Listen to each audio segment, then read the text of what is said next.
we now have a responsibility. We have a citizen's responsibility.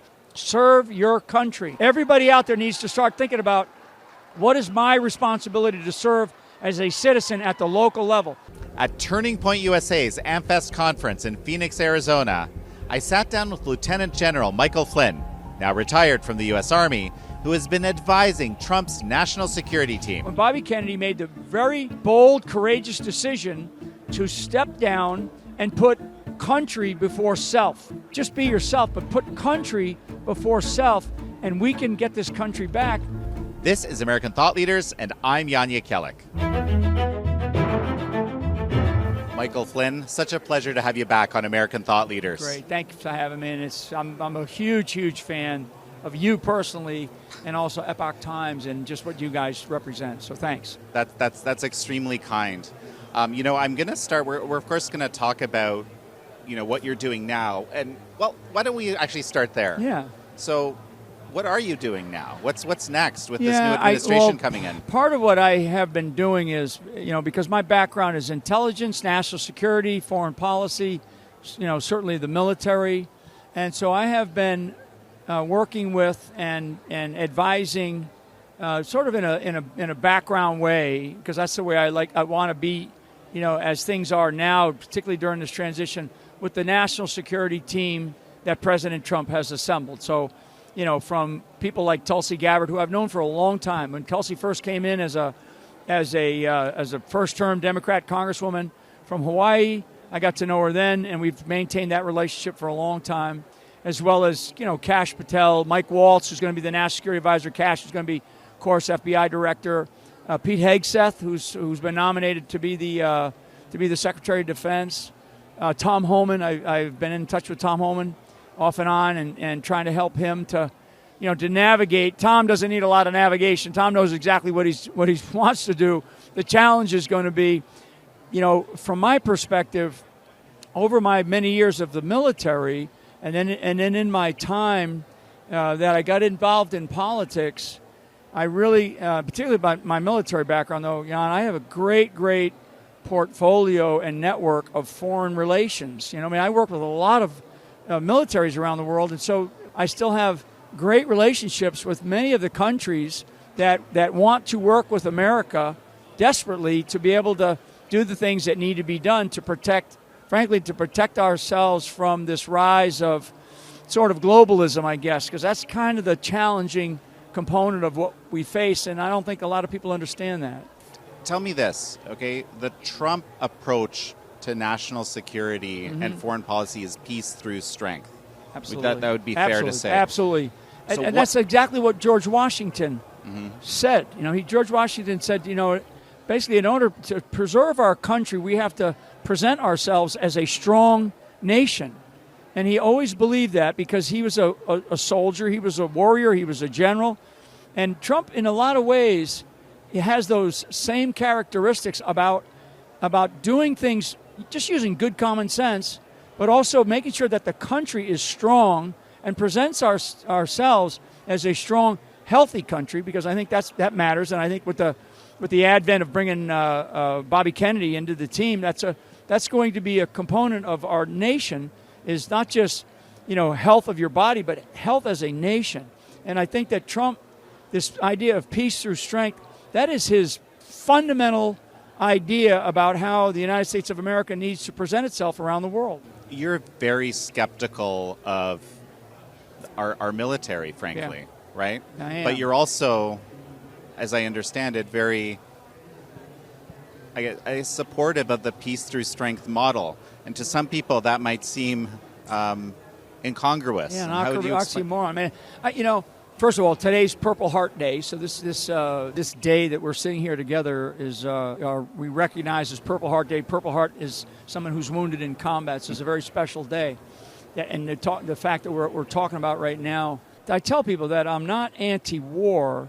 I'm anti-stupid war. And you can take that for whatever you want to take it for. But our country was founded on the idea of being a benevolent nation based on a constitution and an equal and fair justice system for all. And when we project ourselves and what we want to be around the world. We want to be seen as this, this great, humble, benevolent nation that is a nation of givers.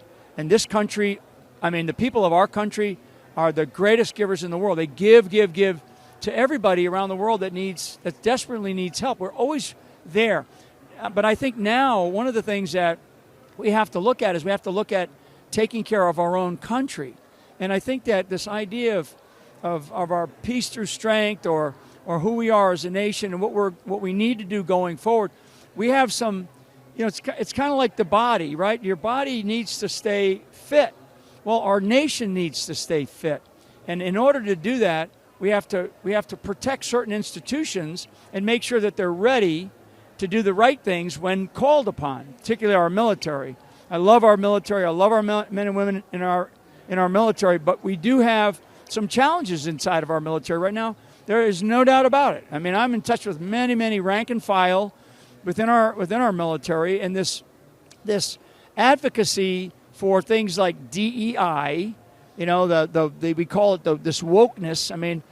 People can define that however they want, but the United States military cannot be a social experiment to test things about how people should behave in their lives. Right. Our military serves one purpose for our country, and that is to be prepared and trained and ready to fight and win, and the key word there is win our nation's wars when called upon.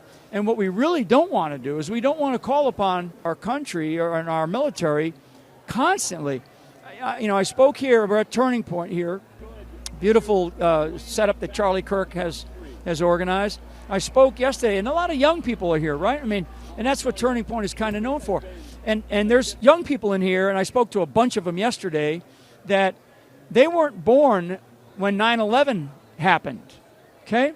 So their entire lives, our nation has been at war. Think about that. So for the entire adult, like some of them were 20, some of them were 21, college-age kids. And I'm looking at them and I'm thinking, man, you kids weren't even born when 9/11 happened, right? And we went to war in Afghanistan. Then we went to war in Iraq. Now we're looking at war in Eastern Europe. We still see the wars in the Middle East. We have the rise of the Chinese Communist Party globally around the world. And they constantly present a threat. So my point is that we have to recognize that, in order to understand the way the world is we cannot be in this constant state of war, Jan. We just can't be. We have to return to a place where peace is the norm and war is the aberration. And right now it's just the opposite. And with somebody like a Donald Trump, who I have had the opportunity to speak with him, and I have stayed in touch with him, and from my very first meeting with him back in 2015, 2 weeks after he came down the famous escalator ride, his whole thing was, why are we involved in all these wars? Where are we making a mistake? And that's how we connected. And to me, it's like I say, as a military officer, as a general officer, having served our country in wartime, we sort of follow the direction of the commander-in-chief and the president of the United States. But when you start to begin to look at what's happening, you go, okay, when does this end? And it can end, and it can end on our terms, especially when we're smart about it and we just use good God-given common sense.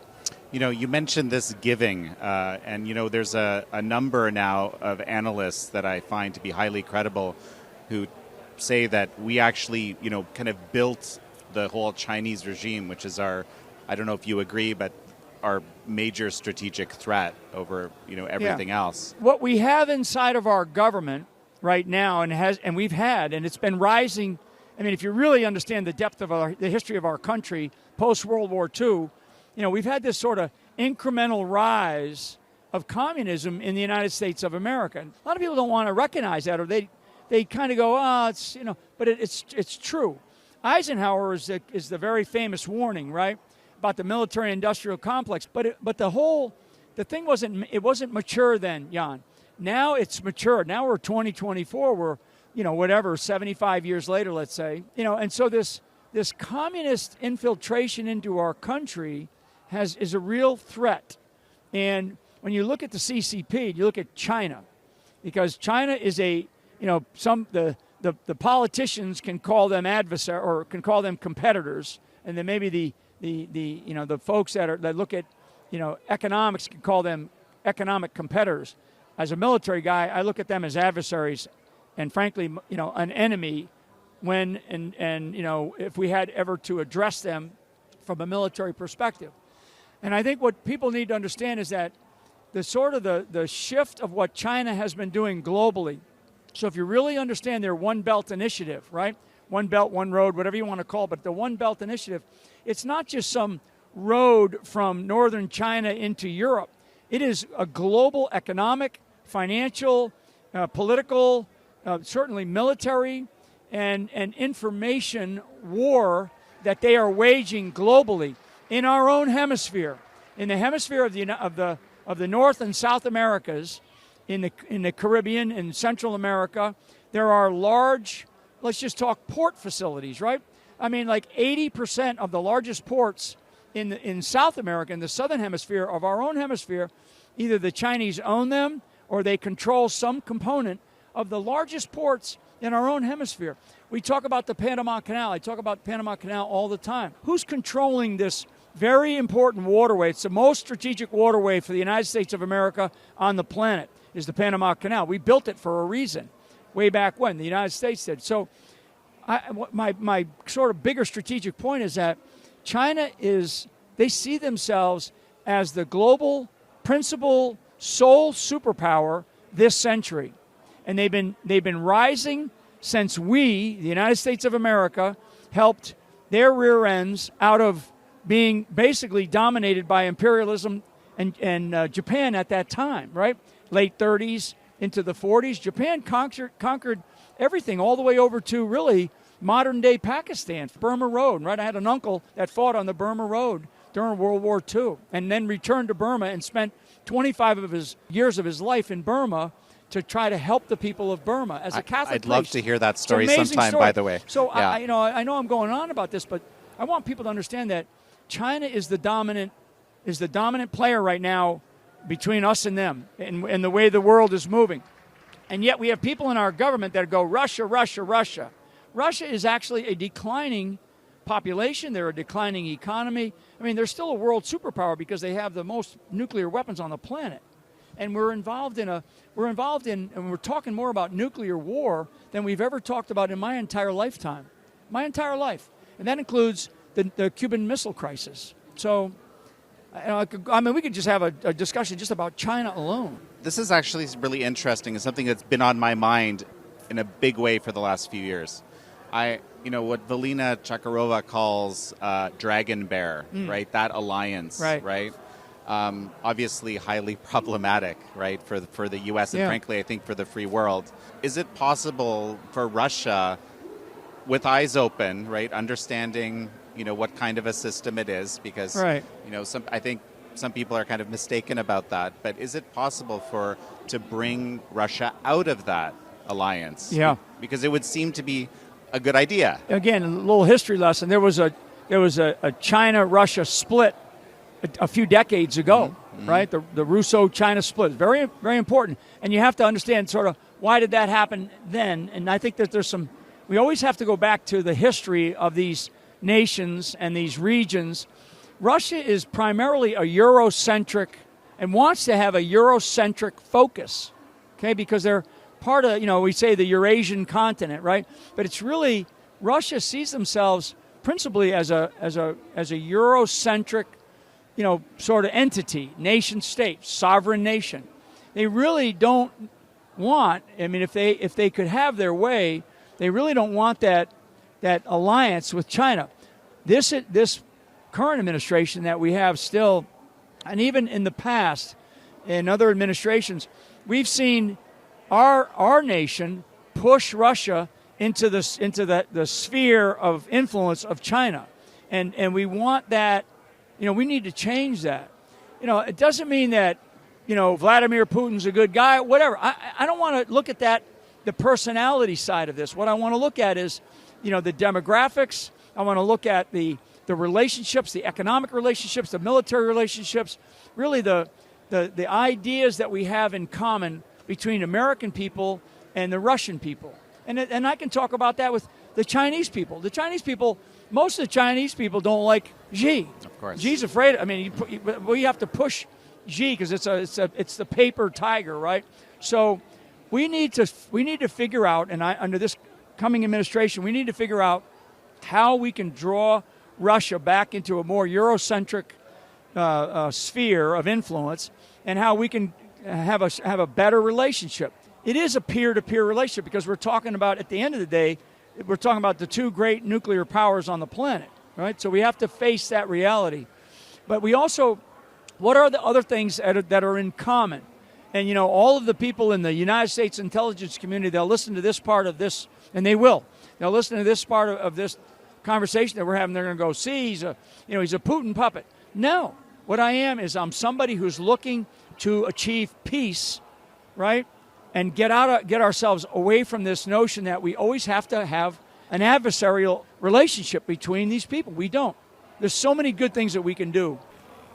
Obviously, we actually can't really do that with communist China, right? And Absolutely. A lot of people argue that it's impossible with Russia now, given everything that's happened too, right? It's becoming more difficult. So you're optimistic that it's possible. I guess that's... Yeah, I'm optimistic for a couple things. Number one, I'm optimistic that we can figure out with the right leaders how we can develop a strong relationship to, one, slow this train down of war. I mean, world war is real, and we've been through a couple of them.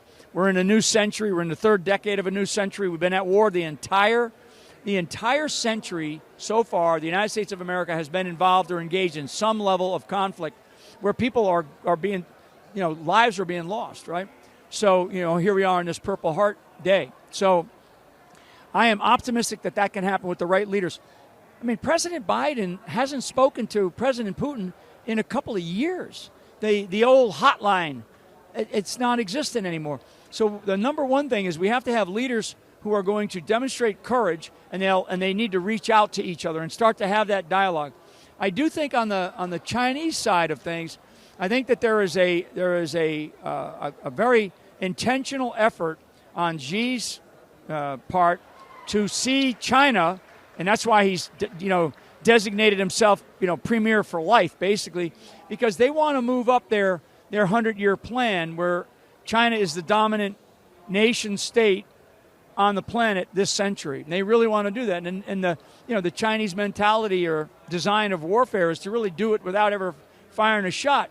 So if they've influenced enough of the American leaders and the American intelligence community, particularly the intelligence community, to point the fingers elsewhere, because we don't hear China, China, China. We hear Russia, Russia, Russia. And yet Russia is in the alliance of China. So we have to figure out geopolitically, and geostrategically, how we return to a much greater balance here in the world. And the only way that we're going to do that is to slow this pace that we are heading on right now towards a much more dangerous war. And we need good, strong leaders who are willing to work their way through the noise of the media and through the noise of the intelligence system that we have that works to undermine and is already. They did it in the last Trump administration. They're already starting to do it again. And that's why we have to have good leaders at every level inside of those organizations, because we can do this, Jan. We can achieve peace. It doesn't mean that there's always going to, you're not going to have these conflicts around the world, because people, sadly, that's what happens.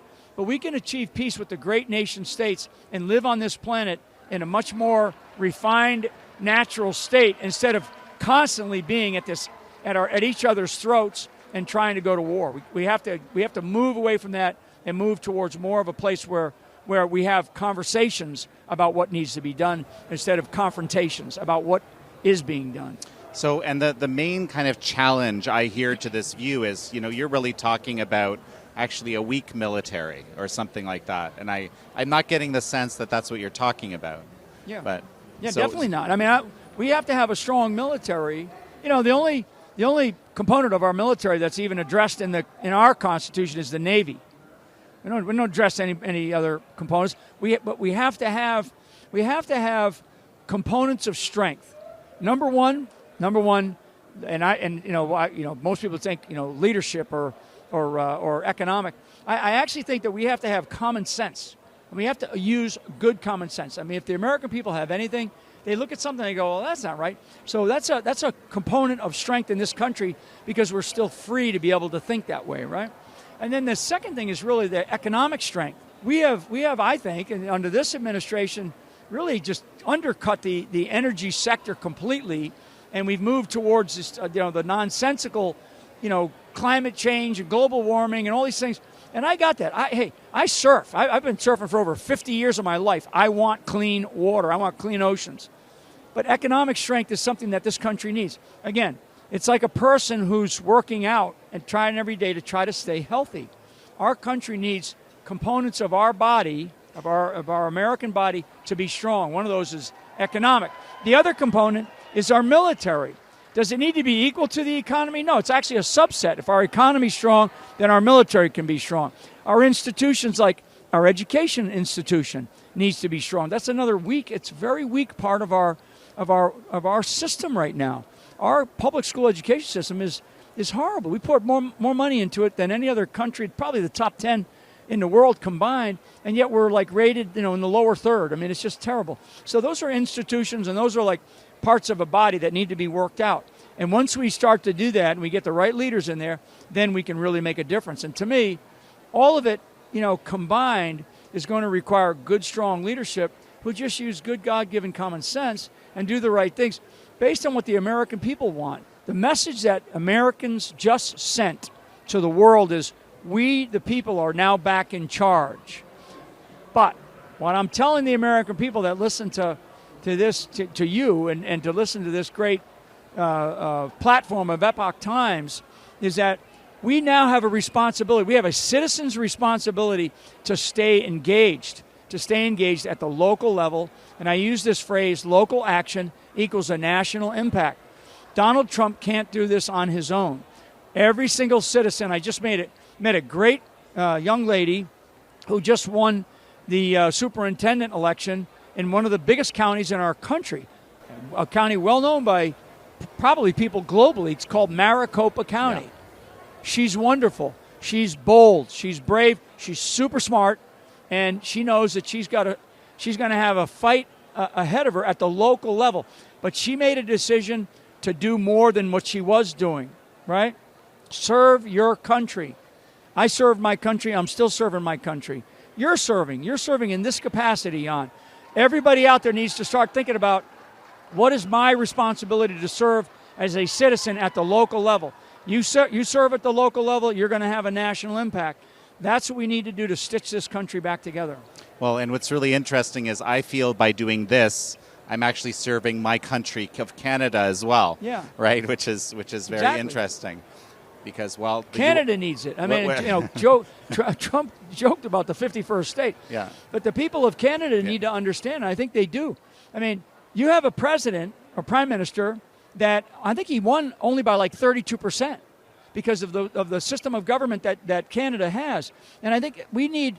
So I understand the system of government that Canada has probably better than 50% of the people of Canada. Uh-huh. So the people of Canada that are listening, I want them to understand, like the people of America, understand the underlying principles of how we are organized as a nation. And we operate, we're very complex. The United States of America, our system of government is very complex. Federal, state, local, tribal in many cases. Canada is very complex. And so you have a prime minister that is serving, but not with the majority of the people that voted for him, because they voted for all these other people. So coalitions have to come together for what's best for Canada and what's best for the United States of America. And these coalitions, like we talked about prior, I'm a former Democrat. I just left the Democrat Party like 3 years ago. I grew up as a Kennedy Democrat, sort of the Reagan era Democrats that voted for Reagan. That's, our family was Democrats, hardcore. My mother was right to life, which was interesting, prior to the Democrat Party sort of turning on that issue. And so there's a lot of people in this country that are Democrats, right? And I still have my belief system hasn't changed. I just changed my party affiliation. That's why I was such a big fan of Bobby Kennedy, when Bobby Kennedy made the very bold, courageous decision to step down and put country before self. And that's my message to everybody that's listening. We now have to put each of us, you don't have to be Bobby Kennedy, you don't have to be General Flynn, just be yourself, but put country before self, and we can get this country back. And it's going to take an entire coalition of people, not just Republicans and Democrats. I mean, I've been described as a hardcore right-wing, fascist. I mean, Christian national. I mean, all kinds of names. But if people meet me and they get to know me, I actually am. I served in our military during a very, very difficult time in war. 5 years I've spent in my life in combat, and so I love this country. I love all people. And I think that's kind of where Donald Trump's coming from. And as bad as he's been, described in the sort of the woke media, he's actually a really good guy who loves people. Well, so as we finish up, I wanted briefly to talk about your new film, Flynn. Yeah. It's not that new. It came out in April. It's been around very interesting. I mean, you've had a very adventurous life over the last few years, right, to say the least. And I just want to quote something you said. You said, "I feel blessed to feel alive right now, and I can tell my story." I haven't really given you a chance to do that here because I got so interested in your other thoughts. But maybe briefly tell us about the film and how people can so watch people it. Can. So the name of the film is Flynn, Deliver the Truth, Whatever the Cost. They can go to flynnmovie.com, and thank you so much for allowing me to just talk about it for a second. flynnmovie.com. You can live stream it. I think it's like $3.99. And so, I actually think it should be mandatory viewing for anybody going into the government right now, honestly. But it's an inspiring story of survival. It is a story of faith, definitely faith, and family. And it is a story of corruption, deep corruption in our country, in our government. And it touches everybody. It's not just Democrats, or it's not just the left and the right. It's the whole system of government that we have that has really kind of overpowered the people of this country that are supposed to be the rulers, right? We, the people, are supposed to be the rulers of our destiny as a republic. And so that's what the movie really does take you through that. It has emotional highs where you'll laugh, and it has emotional lows where you'll absolutely break down in tears when you listen to my wife and listen to my son describe what they went through, because the attacks weren't just on little old General Mike Flynn. It was directed against my family, and I have 9 brothers and sisters. My wife has 7. We have, her mother's still alive. We have 100. I have about 100 nieces and nephews, many of them serving in the military. We have so many cousins. I have one uncle who had 12 children. And so these are people that are in my life that were all impacted because they all know me. You don't rise to being a general in the Army and then being chosen as a national security advisor and be the person that was described, and to have to do the things that I had to do in order to protect my family. And so watch the film. It's a great film. Go to flynnmovie.com. And also, thank you so much, Jan, for having me. Well, no, and Michael Flynn, it's such a pleasure to have had you on. It's great. Yeah. I love Epoch Times. You guys are wonderful. Thank you all for joining General Michael Flynn and me on this episode of American Thought Leaders. I'm your host, Jan Jekielek.